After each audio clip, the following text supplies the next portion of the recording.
Bismillahirrahmanirrahim. Bismillahi wa bihamdih. Assalamualaikum warahmatullahi wabarakatuh. Alhamdulillahi rabbil alamin. Wassalatu wassalamu ala asrafil anbiya'i wal mursalin Sayyidina Muhammadin wa ala alihi wa sahbihi ajma'in. Allahumma aslih ummata Muhammadin sallallahu alaihi wasallam wa farij an ummati Muhammadin sallallahu alaihi wasallam warham ummata Muhammadin sallallahu alaihi wasallam wanshur wahfaz wa ayyid nahdatal watani fil alamin bihaqqi Muhammadin sallallahu alaihi wasallam. Rabbi shrah li sadri wa yassir li amri wahlul 'uqdatam min lisani yafqahu qawli. Amma ba'du. Alhamdulillahirabbil alamin. Puji syukur kita panjatkan kehadirat Allah Subhanahu wa taala yang telah memberikan kita berbagai macam bentuk nikmat, terutama nikmat yang paling besar yang kita terima saat ini adalah nikmat iman, nikmat Islam, nikmat mengaji, nikmat diberikan kesempatan dan kesehatan sehingga kita bisa melaksanakan kewajiban kita sebagai hamba Allah Subhanahu wa taala untuk bersama-sama belajar ilmu agama. Mudah-mudahan apa yang kita pelajari malam ini diberikan keberkahan dan rahmat oleh Allah Subhanahu wa taala. Amin amin ya rabbal alamin. Salawat dan salam kita aturkan kepada junjungan kita Nabi besar Muhammad sallallahu alaihi wasallam dengan ucapan Allahumma shalli ala sayyidina Muhammad wa ala ali sayyidina Muhammad. Kita berharap kelak di akhirat kita mendapatkan syafaatnya. Amin amin ya rabbal alamin.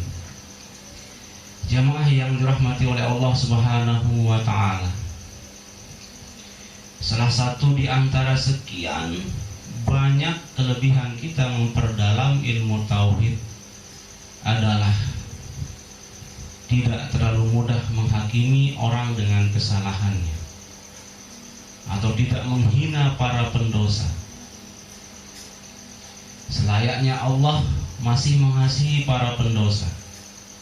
Terbukti sampai detik ini para pendosa masih diberikan kesempatan untuk hidup, diberikan nikmat, dan masih sampai saat ini Allah memberi kesempatan baginya untuk bertaubat.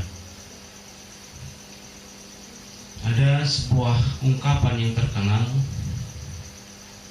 disampaikan oleh kaum sufi menegaskan bahwa man arafal haqqa syahidahu fi kulli syai'. Barang siapa yang mengenal Allah, maka dia pasti menyaksikannya pada segala sesuatu.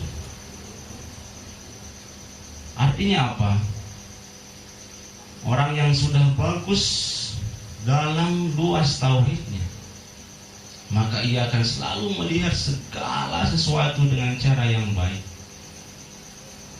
selalu menghindari dirinya untuk tidak buruk sangka, sehingga dalam kondisi apapun, baik itu dalam kondisi baik dan buruk, selalu dalam pandangan yang baik, selalu dalam pandangan yang positif.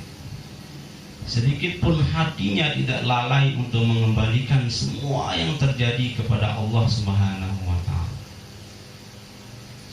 Maka jika ia melihat para pendosa ahli maksiat, maka ia tidak langsung menghinanya sesat, kafir, dan masuk neraka.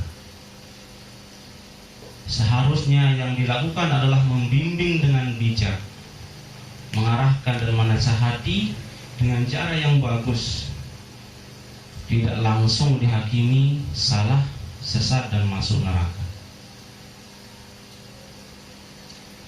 apalagi menyesatkan orang yang benar-benar Islamnya baik. Selalu sholat 5 waktu, sholat sunnah, rajin ngaji, rajin baca Al-Quran, dan rajin dengan kebaikan-kebaikan yang sudah disunnahkan, terus diponis atau dituduh sesat, kafir dan masuk neraka alias bid'ah, maka tauhid orang yang semacam ini belum begitu dalam dan masih dangkal. Kenapa? Karena Allah saja tidak demikian sifatnya. Berapa banyak para ahli maksiat ditunggu oleh Allah untuk bertaubat, masih sampai detik ini Allah tidak menurunkan neraka atau azab baginya. Allah tetap memberi para ahli maksiat tetap hidup, tidak disiksa dan tidak diazab langsung oleh Allah. Terus kita yang bukan rasul, masuk surganya belum jelas, sudah sombong sekali mengatakan orang Islam yang rajin sholat masuk neraka. Terkesan menyaingi Tuhan dan terkesan dia yang punya surga.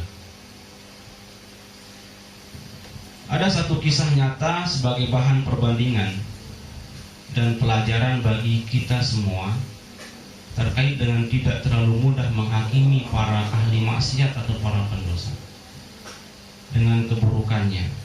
Kisah ini datangnya dari sufi termasyhur di dunia, yaitu Syekh Abdul Qadir Jailani. Kisah ini sangat terkenal, yaitu kisah pembicaraan antara pemabuk yang bertanya kepada Syekh Abdul Qadir Jailani tentang kemahakuasaan Allah. Pemabuk ini bertanya kepada Syekh Abdul Qadir Jailani. Apa pertanyaannya? Apakah Allah itu maha kuasa, wahai Syekh Abdul Qadir Jailani? Kemudian Syekh Abdul Qadir Jailani menjawab, betul sekali bahwa Allah itu maha kuasa. Kemudian pemabuk itu kembali bertanya, ya Syekh, apakah Allah Subhanahu wa ta'ala mampu merubah pemabuk sepertiku menjadi ahli taat? Kemudian Syekh Abdul Qadir Jailani menjawab, ya mampu sekali, sangat mampu, jawab Syekh Abdul Qadir Jailani.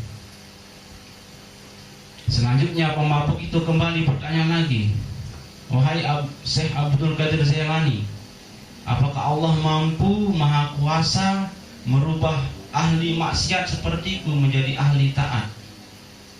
Kemudian Syekh Abdul Qadir Jailani menjawab, iya, Allah maha kuasa dan mampu sekali untuk merubah ahli maksiat sepertimu menjadi ahli taat.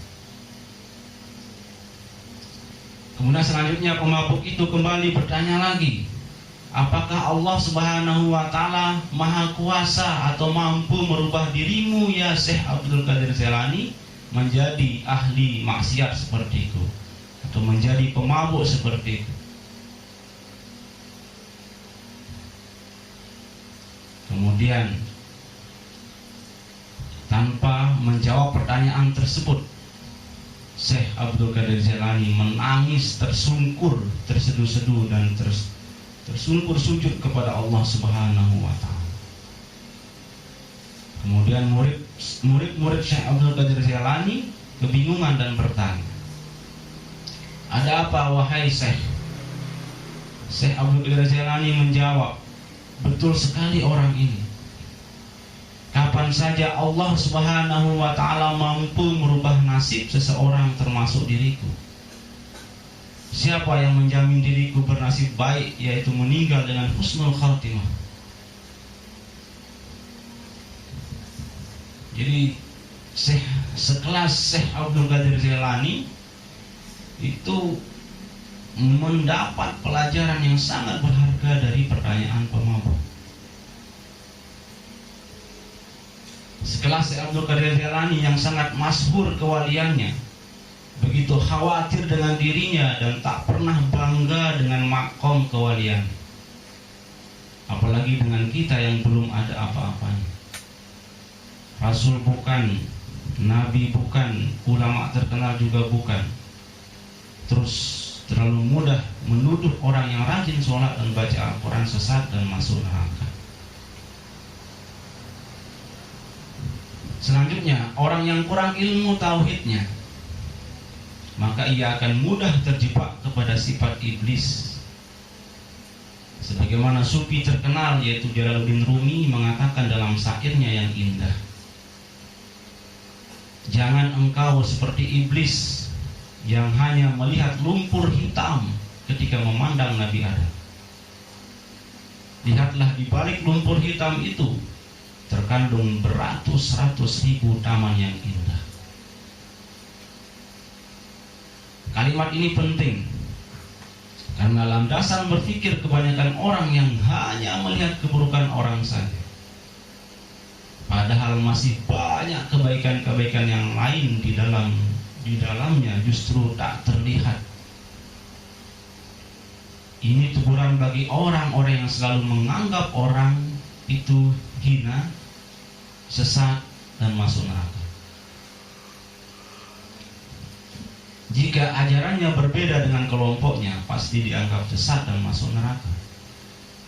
Padahal orang yang dianggap masuk neraka adalah orang-orang yang rajin sholat, rajin ngaji, dan rajin mengerjakan kebaikan-kebaikan yang diperintahkan agama. Apa kata Imam Syafi'i? Pandangan simpati atau pandangan kasih sayang akan menutupi segala celah, segala keburukan, sebagaimana pandangan benci menampakkan segala cacat atau keburukan. Artinya apa?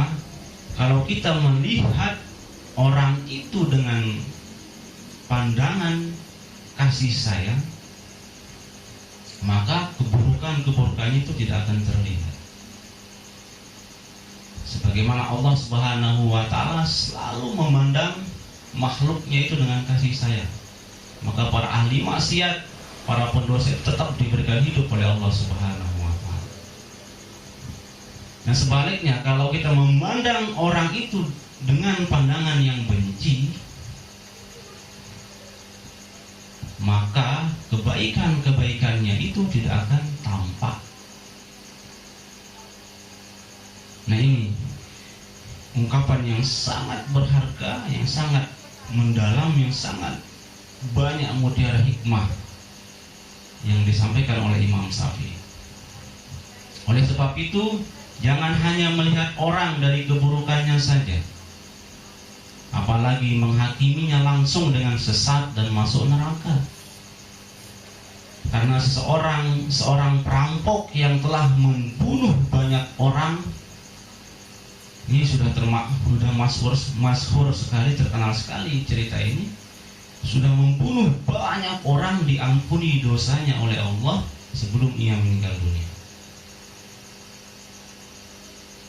Dan seorang pelacur masuk surga karena memberikan binatang yang kehausan minum, serta seorang ulama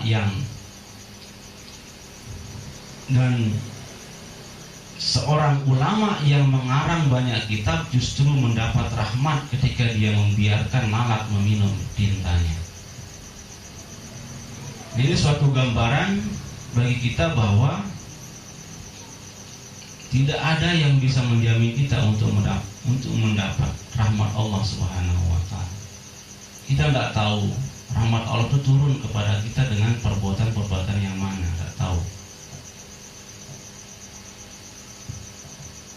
Seorang perampok yang banyak membunuh orang saja, itu sebelum dia meninggal dunia itu sudah diampuni dosanya oleh Allah Subhanahu wa Ta'ala, diterima taubatnya. Jadi orang yang bagus tauhidnya tidak akan mudah memvonis orang Islam sesat dan masuk neraka, serta tidak mudah untuk menyebarkan aib saudaranya. Sebagaimana Rasulullah Shallallahu Alaihi Wasallam bersabda, "Wa man satara ala muslimin fid dunya satarallahu alaihi fid dunya wal akhirah." Dan barang siapa yang menutupi aib seorang muslim sewaktu di dunia, maka Allah akan menutup aibnya di dunia dan akhirat. Hadis riwayat Tirmizi. Nah ini, seandainya dosa atau aib itu diibaratkan bisa mengeluarkan bau busuk, dan kita dapat mencium bau busuk tersebut, coba bayangkan, bisa jadi kita lebih busuk daripada bangkai.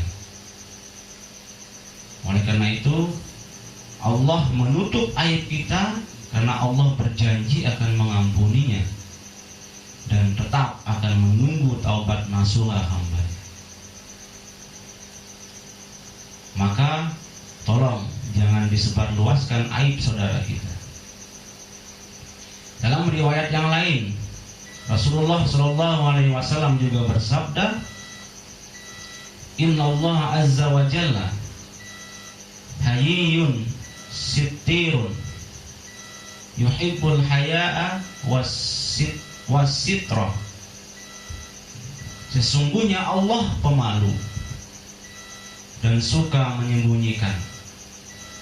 Dia mencintai rasa malu dan menyembunyikan aib. Hadis riwayat Abu Daud, Nasai dan Ahmad. Nah ini pelajaran yang berharga untuk menjadi pedoman kita dalam kehidupan sehari-hari. Yaitu yang pertama, dalam kajian tauhid kita pada malam hari ini, yang pertama, orang yang bagus tauhidnya itu, maka pasti dia akan melihat Allah Subhanahu wa Ta'ala dalam semua penjuru, sehingga apapun yang dilihat itu, maka firasat, pikiran, pandangan, dan kelakuannya itu pasti akan baik. Karena melihat segala sesuatu itu dengan kebaikan, dengan positive thinking. Dalam Al-Quran dijelaskan, Bismillahirrahmanirrahim, sanurihim ayatina fil afaqi wa fi anfusihim hatta yatabayyana lahum annahul haq. Sanurihim ayatihi fil afaqi wa fi anfusihim. Jadi di segala penjuru itu, jadi Allah Subhanahu wa Ta'ala itu di segala penjuru itu ada Allah. Terdapat kekuasaan Allah Subhanahu wa Ta'ala. Wa fi anfusihim, dan dalam dirimu juga terdapat kekuasaan Allah Subhanahu wa Ta'ala. Jadi di segala penjuru, kalau kita memandang dengan pandangan yang positif, maka apapun yang kita pandang itu, maka itu akan kembali kepada Allah Subhanahu wa Ta'ala. Dan apa yang kita kerjakan akan kita kembalikan kepada Allah Subhanahu wa Ta'ala. Makanya dalam Islam itu mengajarkan kita dalam syariat, sebelum dan sesudah itu pasti ada doa yang diajarkan oleh Nabi kita, Nabi Muhammad SAW. Nah ini, jadi 24 jam hidup kita ini, kalau kita mulai dengan basmalah dan kita akhiri dengan hamdalah, itu sesederhana mungkin. Kalau kita tetap amalkan istiqomah dalam kehidupan sehari-hari, maka 24 jam hidup kita itu akan berharga dan mendapat nilai ibadah di sisi Allah Subhanahu wa Ta'ala. Nah itu, jadi yang pertama adalah selalu berpandangan baik, selalu berpandangan positif. Jadi apapun yang dilihat, maka kembalikan kepada Allah Subhanahu wa Ta'ala. Tetap positive thinking. Dan pelajaran yang indah sekali dari Syekh Ali Zabir yang baru-baru ini meninggalkan kita. Beliau ini seorang pendakwah yang sangat humble, yang sangat toleran, yang sangat sejuk ketika kita mendengar beliau ini. Tidak menyangka beliau secepat ini meninggalkan kita. Beliau mengatakan bahwa jangan sampai menghina orang yang tidak memakai jilbab. Siapa tahu sholat 2 rakaat, sholat sunnah 2 rakaat tengah malam itu melebihi kebaikan-kebaikan kita yang menghina perempuan-perempuan yang tidak menggunakan jilbab. Ini artinya apa? Pelajaran supaya kita tidak memandang orang itu dengan pandangan yang buruk. Karena belum tentu kita yang menghina, mencaci atau merendahkan orang itu belum tentu di akhir hayat kita itu mati dalam keadaan husnul khotimah. Ini Syekh Ali Jaber. Mudah-mudahan beliau diampuni segala dosa-dosanya oleh Allah Subhanahu wa taala dan diterima oleh Allah Subhanahu wa taala. Kemudian yang selanjutnya, orang yang bagus tauhidnya itu, orang yang bagus tauhidnya, maka dia akan selalu menyembunyikan keburukan-keburukan saudaranya. Nah ini, jadi orang yang bagus tauhidnya itu, maka dia akan menyembunyikan keburukan atau aib-aib saudaranya. Karena apa? Kenapa? Karena Allah Subhanahu wa taala menciptakan manusia di dunia ini tujuannya adalah untuk menerjemahkan sifat-sifat Allah di bumi. Salah satu sifat Allah yang dijelaskan dalam hadis yang di atas tadi adalah sifat Allah adalah pemalu dan suka menutup aib. Oleh karena itu barang siapa yang pemalu dan suka menutupi aib saudaranya, maka Allah kelak di akhirat akan menutup aibnya, bukan hanya di akhirat tapi di dunia juga. Nah inilah kelebihan kita memperdalam ilmu tauhid. Nah, itulah beberapa kesimpulan kita pada malam hari ini. Mudah-mudahan 2 kesimpulan ini, 2 ajaran-ajaran yang sudah kita kaji tadi ini menjadi pedoman kita dalam kehidupan sehari-hari. Mudah-mudahan mendapat keberkahan dan mudah-mudahan mendapat rahmat. Amin, amin ya rabbal alamin. Mungkin hanya ini yang bisa saya sampaikan. Kurang lebih saya mohon maaf. Saya iri dengan wallahul muwaffiq wal hadi ila sabilir rasyad. Wassalamualaikum warahmatullahi wabarakatuh.